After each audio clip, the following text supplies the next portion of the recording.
Aku Masih Punya Tuhan. Ada satu lagu yang diciptakan oleh salah seorang yang judulnya Aku Masih Punya Tuhan, Aku Masih Punya Pengharapan. Saya melihat bahwa keadaan manusia saat ini semakin hari sepertinya kita semakin dibawa dalam satu masa di mana kita diuji oleh Tuhan. Dan apabila kita tidak bertahan dalam ujian tersebut, maka dengan mudahnya kita akan goyah, kita akan jauh dari Tuhan. Kemarin saya mendengar ada auto yang datang, saudara, ya, jemput beberapa di antara jemaat kita yang harus pergi bekerja. Ini menandakan bahwa kesulitan hidup ini semakin hari semakin bertambah. Dan mau tidak mau kita harus berupaya, kita harus bekerja, kita harus berjuang untuk memenuhi kebutuhan hidup. Dan itu baru dari satu sisi, belum di sisi yang lain.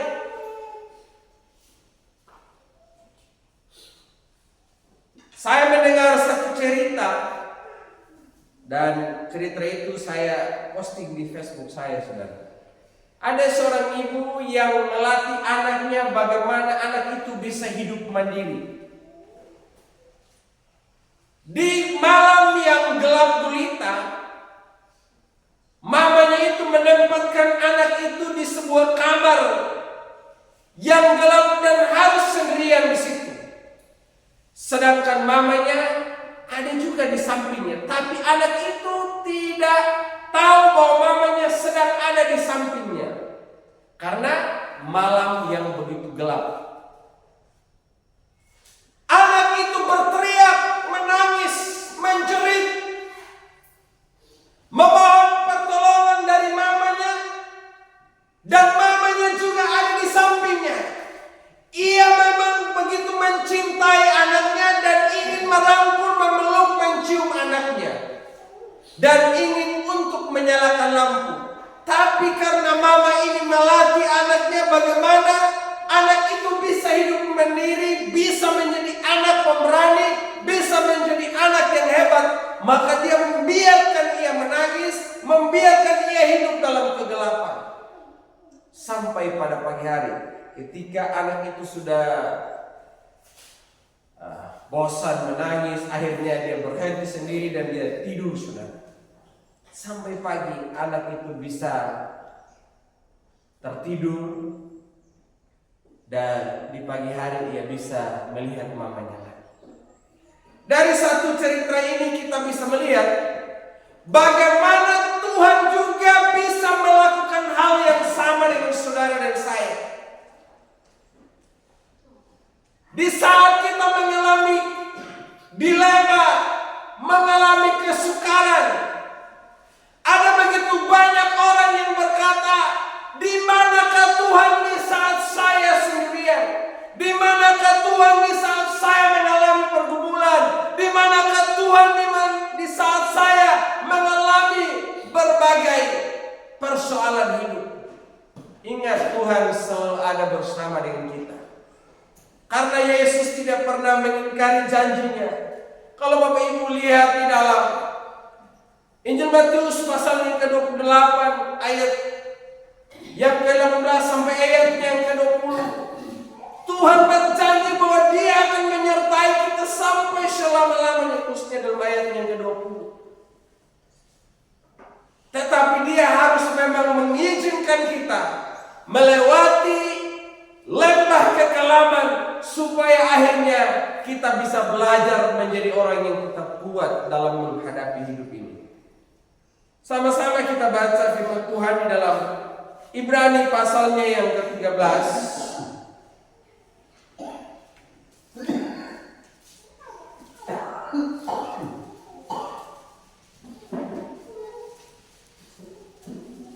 Ibrani pasalnya ke-13 ayatnya yang ke-8, firman Tuhan berbunyi demikian. Yesus Kristus tetap sama, baik kemarin maupun hari ini dan sampai selama-lamanya. Yesus Kristus tetap sama, baik kemarin, hari ini dan sampai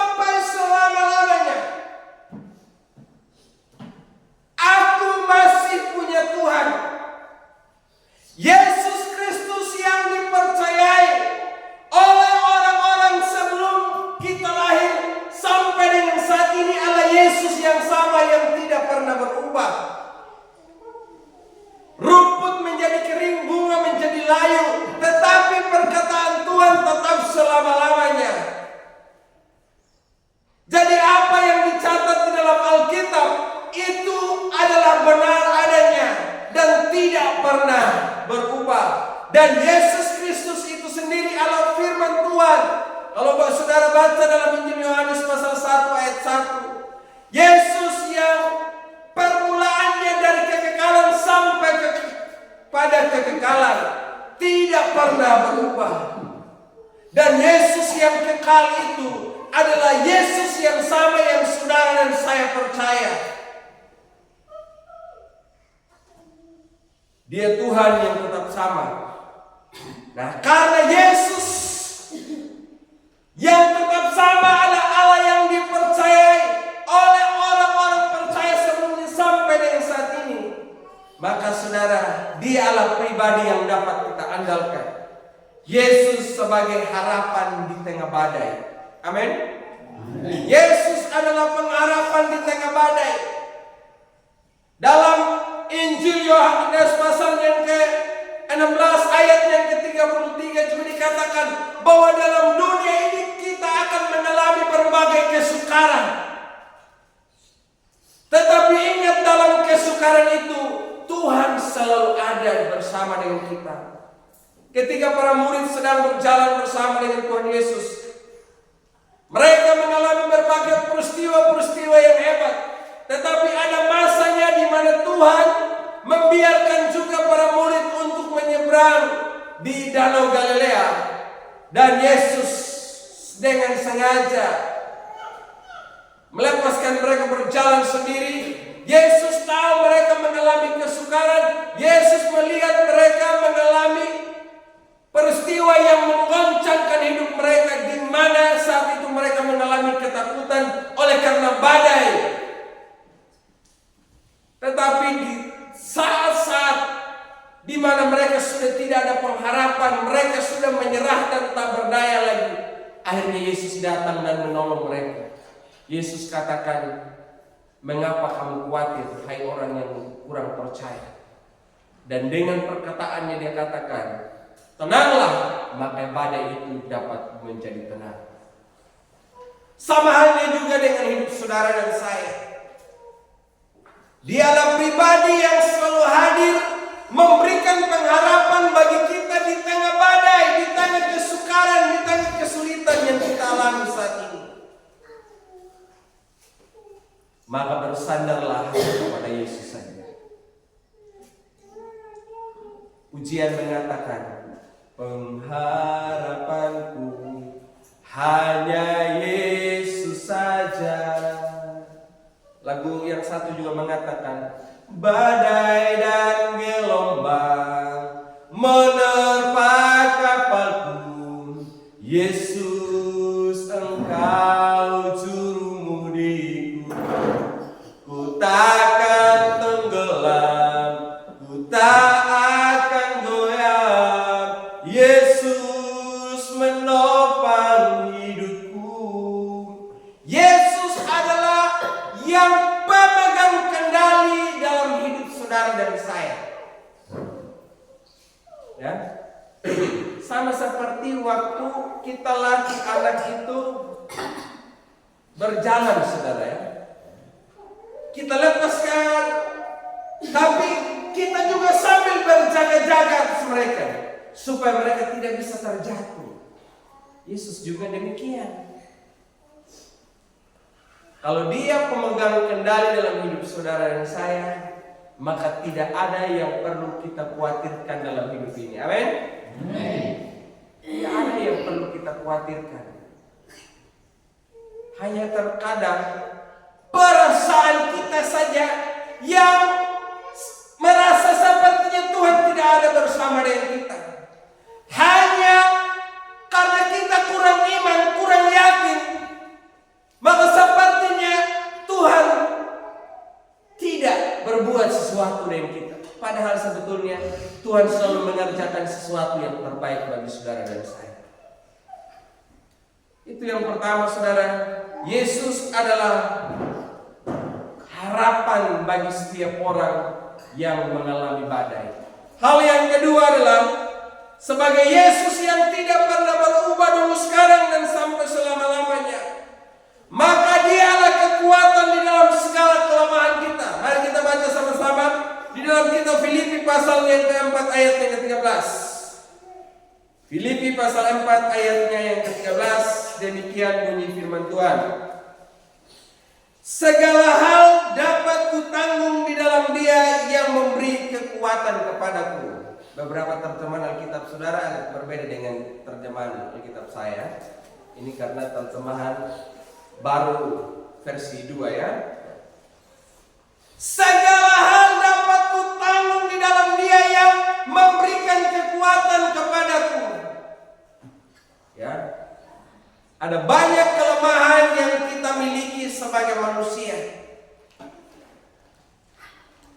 tetapi Dia yang selalu memberikan kekuatan kepada kita. Chris John pada waktu dia kenal Om Chris John kok? Siapa yang kenal Chris John di sini? Tidak tahu juga ya. Nah, Om Chris John itu petinju hebat dia. Itu dia berapa kali dapat juara saudara. Tapi ada tulisan di bajunya Bapak Ibu, Filipi pasal 4 ayat 13. Segala perkara dapat kutanggung di dalam Dia yang memberikan kekuatan kepadaku. Nah, jadi ketika dia bertaruh, dia menang saudara. Jadi anak-anak jangan kamu bilang begini ya, supaya saya selalu menang kalau bakal lahir di sekolah. Nah, jadi saya harus tulis Filipi 4 ayat 13. Kamu itu lomba saudara ya, itu bertarung itu. Kamu jangan main baadu lagi di sekolah. Sama juga bapak mama dong, kalau ada bakal lahir di rumah, nah daripada bakal lahir fisik, pakai ayat firman Tuhan. Amin. Kalau ada yang mau berserah bilang ini, segala perkara dapat kutanggung di dalam Dia yang memberikan kekuatan kepadaku. Menanggung semua, menanggung penderitaan. Jadi kalau dia serang kita dengan bahasa-bahasa yang tidak bagus, segala perkara dapat kutanggung dalam Dia yang memberikan kekuatan kepada Tuhan. Kuatkan saya menghadapi orang ini. Jadi jangan yang satu baru mulai bilang, jangan kita saling berserang.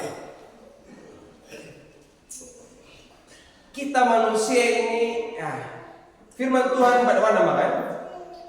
Roh memang penurut, tetapi daging apa? Lemah. Ya. Ada banyak kelemahan yang kita miliki. Tapi bagaimana kita bisa mengatasi kelemahan itu supaya kita bisa menjadi pemenang? Maka andalkan Tuhan. Daging ini setiap hari ini dia butuh apa yang dia mau. Dia ingin supaya dipuaskan. Dia mau juga supaya daging ini mencukupi apa yang menjadi keinginannya. Tapi bagaimana kita belajar menahan, menekan, sampai pada akhirnya kita bisa menang.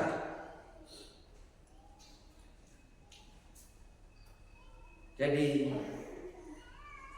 banyak orang susah untuk dia bisa menahan diri. Kalau di gereja, kita tahan-tahan ya, kita tahan-tahan. Ada yang bikin emosi kalau ibu-ibu lihat dia punya anak nakal di gereja.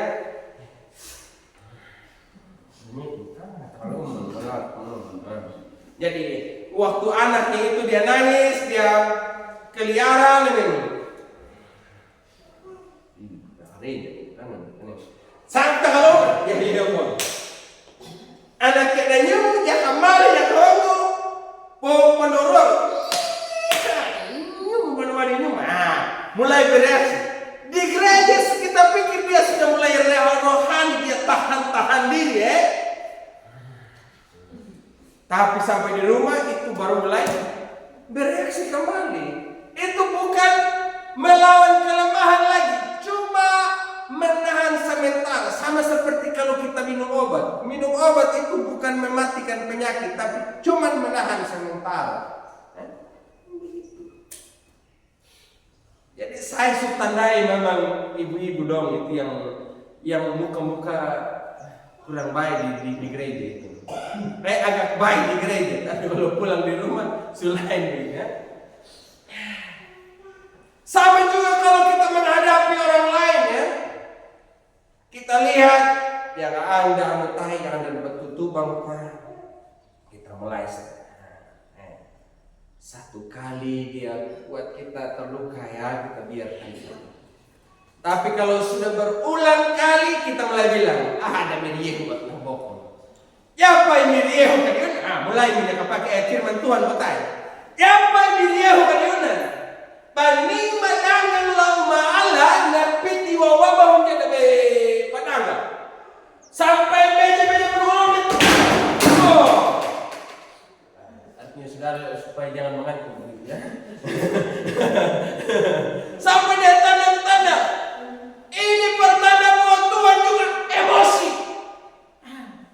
Beda kasus. Itu orang yang tidak kudus itu yang Tuhan buat begitu supaya orang itu bisa bertobat Tuhan. Tapi kalau amarahnya saudara justru makin mengundang emosi supaya berkelahi, itu salah. Jadi saudara yang saya kasih dalam Tuhan, belajar untuk menahan ya, menahan daging. Mama ada niat memang untuk kau marah, tapi kau belajar tahan. Tuhan, aku mau belajar sabar saja. Aku mau belajar sabar Tuhan. Bapak-bapak dong belajar tahan ya. Amin. Belajar tahan. Jadi jangan kita ikuti maunya kita ya. Amin. Iya kau nilai jangan belajar tahan emosi kita. Saya pernah punya pengalaman dengan beliau ini. Kita jalan ke Ngapu itu jalan masih rusak 2 jam setengah waktu itu. Tapi hanya kita dua yang tahu ya. Kamu yang lain jangan tahu ya. Jadi saudara ada emosi. Jadi belajar menahan diri. Kelemahan kita saudara makin hari ketika kita makin pupuk sama dia, maka makin lama dia akan menjadi semakin besar dan dia menguasai kita. Dan ketika kelemahan itu menguasai kita, akhirnya sampai pada tahap di mana yang benar kita salahkan, yang salah kita benarkan. Begitu. Tapi ketika Tuhan kita jadikan dia sebagai kekuatan kita, maka dia memampukan kita untuk menahan segala kelemahan. Amin. Belajar tahan, belajar sabar. Hal yang ketiga saudara yang saya kasih dalam Tuhan, Yesus sebagai kekuatan dalam kelemahan kita. Yang ketiga lah, Yesus yang tidak pernah berubah itu, kasihnya, kuasanya tetap sama sampai dengan saat ini. Kasih yang diterima oleh seorang perempuan yang kedapatan berbuat salah, di mana dia mengampuni, mengasihani dia dan tidak menghukum, maka kasih yang sama juga Tuhan akan lakukan kepada saudara dan saya. Coba kalau kita pikir waktu itu, kita punya salah ini sudah berapa dalam seminggu ya? Kita punya salah dalam seminggu, tidak banyak lagi. Tapi karena Tuhan selalu mengasihi kita, makanya dia tetap mengampuni dan melayakkan kita menjadi miliknya. Itu kasih Tuhan. Jadi jangan ada yang menyombongkan diri, amin. Lu jangan sombong ya. Kalau saudara masih kuat, dan jangan saudara bilang begini, saya buat salah kok, aman-aman ya, tidak apa-apa kok. Itu karena kasih Tuhan. Firman Tuhan juga bilang begini. Tuhan dia seolah-olah menahan murkanya. Itu bukan pertanda supaya saudara makin membabi buta. Tapi dalam kesabaran Tuhan itu, Tuhan mau supaya saudara dan saya bisa berubah kembali. Saudara bisa baca dalam kitab Petrus. Tuhan itu menahan murkanya kepada saudara dan saya karena dia mau belajar, mau ajarin kita supaya kita dengan sendirinya berbalik di jalan yang benar. Itu karena kasih. Jadi jangan bilang begini, saya buat begini kok aman-aman. Ya berarti Tuhan toleransi dengan saya. Jangan begitu. Itu karena dia cinta saudara dan saya. Karena Tuhan tidak mau saudara dan saya itu binasa. Tapi Tuhan mau supaya kita beroleh hidup. Kasih Tuhan yang tidak pernah terbatas itu sebetulnya itu untuk saudara dan saya. Tapi masih ada beberapa orang yang merasa sepertinya ia tidak pernah mendapatkan kasih, tidak pernah dikasihi, tidak pernah dicintai. Adakah di antara saudara yang galau, yang merasa sedih, merasa bersusah, seakan-akan tidak ada orang yang sayang sama saudara dan saya? Pernahkah saudara berpikir, saya sayang sama dia, tapi ternyata dia berkhianat. Saya sayang sama dia, ternyata apa yang saya perkirakan tidak seperti itu. Kita boleh bergaul dengan orang lain, kita mencintai orang lain, tapi ternyata orang lain itu bisa saja manfaatkan kita. Pernahkah saudara mengalami hal yang demikian? Kalau saudara pernah, ingat, kasih Tuhan itu tidak demikian. Kasih Tuhan itu kasih tanpa syarat, kasih agape, kasih yang tanpa syarat. Dia cinta kita apa adanya, dia sayang kita tanpa harus memperhitungkan segala dosa dan pelanggaran kita sendiri. Itu yang saudara harus mengerti, bahwa Tuhan itu mengasihi kita tanpa batas. Mari kita baca sama-sama firman Tuhan di dalam Efesus pasal yang kedua ayat 8 sampai ayat yang ke-9.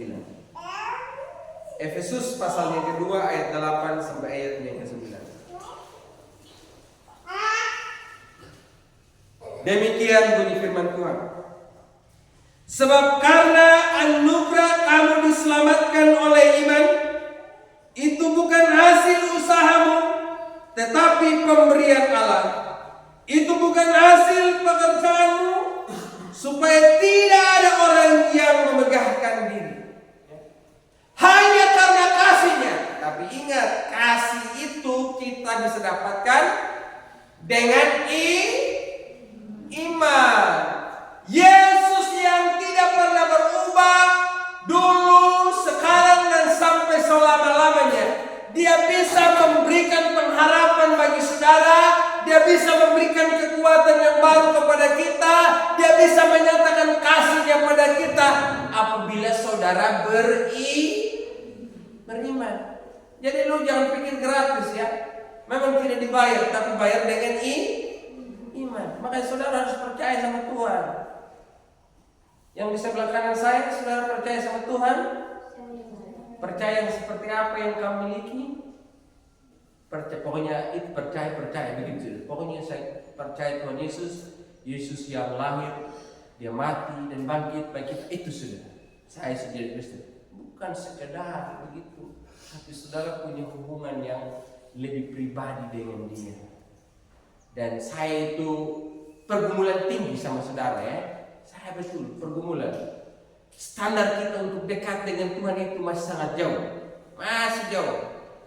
Dekat dengan Tuhan, beriman kepada Tuhan ini bukan hanya kamu datang duduk di gereja, menyanyi, tepuk tangan memuji Tuhan, dan dengan firman. Bukan sekedar itu. Tapi kamu punya keintiman dengan Tuhan, punya kedekatan pribadi dengan Tuhan. Dan buktinya saudara itu tidak mau dekat dengan Tuhan. Serius, semua kita ini. Kamu disuruh menyembah Tuhan saja, tak belajar ya. Ya kan namanya Tuhan, kata itu menyemiri mana? Menyemiri ya, ini dulu. Nonton benda. Apa begitu kau yang dekat dengan Tuhan? Ya justru kalau orang yang kita cintai, kita mau dekat, yang mau peluk dia, bahkan kadang kita nangis di hadapannya dia. Ada kau yang pernah pacaran sampai menangis-menangis di dekat pacarnya? Saya pernah Bu Ibu. Tapi dulu pernah. Pengaruh saya cinta. Giliran kau bilang begini. Sudahlah. Ini sudah jam 9 malam. Kita berpisah dulu. Minggu depan baru ketemu ya. Contohnya begini. Wih, kayaknya ini minggu depan ini baru kita ketemu ini.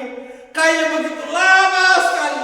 Mulai hei abunya beda. Kau jangan selingkuh sayang. Kau jangan begitu. Saya terlalu ingat kau doa. Kayak rasa sepi bagaimana doa kalau saya tidak lihat sama nyumun. Sehari saya tidak melihat kamu bagaikan 1000 tahun lamanya.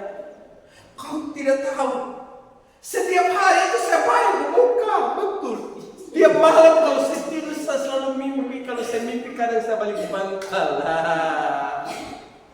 Kadang di saat saya terdiam itu di pelupuk mata saya itu selalu terbayang wajahmu dan amat sulit melupakan. Kita nangis kadang begini. Ini yang pacaran pas kita ingat ya. Itu manusia bos. Tapi dengan Tuhan pernah kau nangis di hadapan Tuhan? Coba katakan siapa yang nangis di hadapan Tuhan karena dia cinta sama Tuhan. Tuhan, aku rindu menyembah Kau. Aku rindu lebih dekat dengan Kau Tuhan.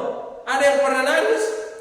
Jangan sampai saudara nangis hanya gara-gara tidak ada garam saja.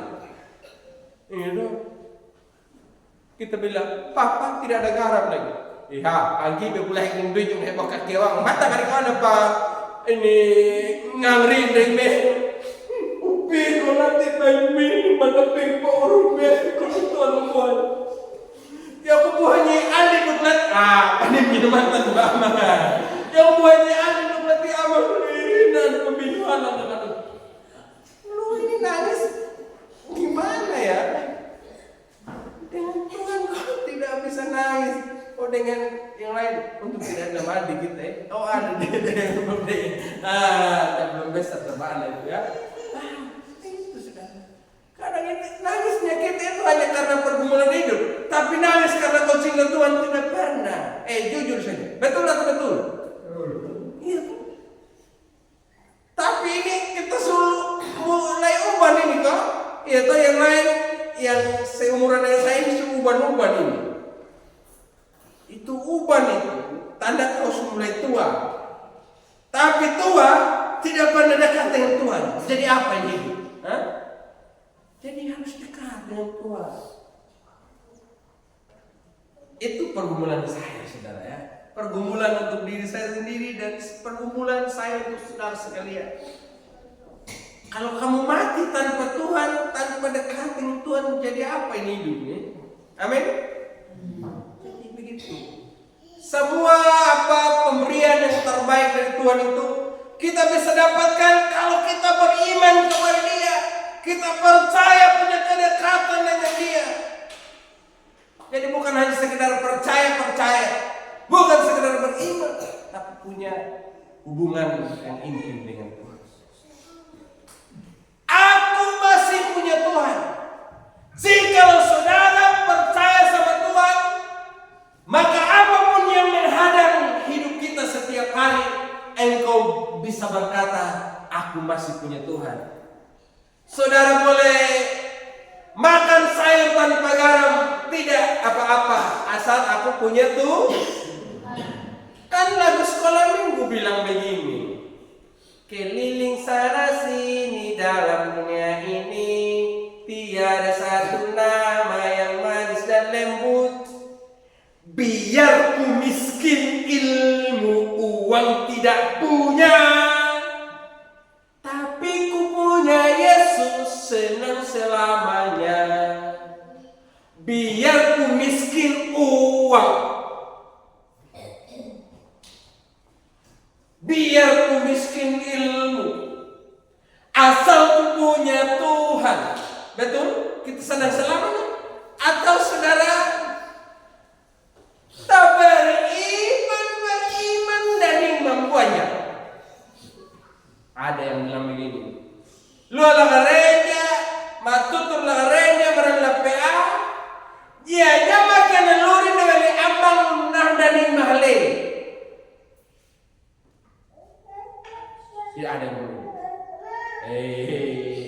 Panedi na dapat taimir kero bahina ya anak nolak itu nano amulan lapor na bade dari apa yang dapat pada apa jala tapi amulan padi dipenuhi no makan.